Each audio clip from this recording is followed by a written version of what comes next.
But ಅಲ್ಲ, ಈಗ road ಹಿಂಗೆ ಹೋಗಿದೆ ಅಂದರೆ ಈಗ ನಾವು ಇಲ್ಲಿ ಕೊಟ್ಟರೆ ಬಟ್ ಅಲ್ಲಿ ರೋಡ್ ನೆಕ್ಸ್ಟ್ ಜಮೀನಿಂದ ಅಲ್ಲೈತಲ್ಲ ರೋಡು. ಹೋಗ್ತಾವ್ರೆ, ಬೀಳುಳಿದಾವಲ್ಲ, ಹಾಂ, ಹೋಗ್ತಾ ಇದಾರೆ. ಹೆಂಗ್ ಸಿಕ್ಕಿದ್ರೆ ಹಂಗೆ ಹೋಗ್ತಾ ಇದಾರೆ. ರೋಡುಗಳೆಲ್ಲ ಮುಚ್ಕೊಂಡು ಹೋಗ್ಬಿಟ್ಟಿದ್ದಾವೆ.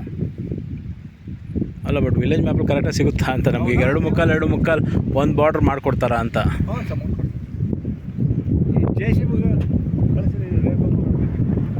కాదు జేసీబీ ప్రాబ్లం కాదు నేను చెప్పేది, రోడ్ ప్రాబ్లం. ఇప్పుడు రోడ్డు ఈ జమీన్ లోపల పోతుంది అంటే ప్రాబ్లం అవుతుంది. నేను అది చెప్పేది. సైడ్ రోడ్ మనము అంటే రోడ్ ఇడిಸಿ ಸೈಡ್ ಫಿನಿಶಿಂಗ್ ಅಂತ ಎಪಿಸೋಡ್ ಜಮೀನು ಇಲ್ಲಿ ಬರುತ್ತೆ ಅಂತ ಇಟ್ಕೊಂಡ್ರೆ ಆಯ್ತಾ. ಇಲ್ಲಿಂದ ಅದು ಎಷ್ಟು ಡಬಲ್ ಅಡಿ 15 ಅಡಿನೋ 16 ಅಡಿನೋ ಬರುತ್ತಲ್ಲ, ಇಲ್ಲಿ ಬಿಟ್ಕೊಂಡು ನಾವು ಇಲ್ಲಿ ಫೆನ್ಸಿಂಗ್ ಹಾಕ್ತೀವಿ. ಅದೇ ಗೊತ್ತಾಯ್ತು. ಆ ರೋಡ್ ಬಿಟ್ಟು ರೋಡ್ ಬಿಟ್ಟೆ ಖರಾಬ್ ಆಗಿರ್ತಾವೆ ನಾವು. ರೋಡ್ ಬಿಟ್ಬಿಟ್ಟು ಹೇಳ್ರಿ 2 ಮುಕ್ಕಾಲು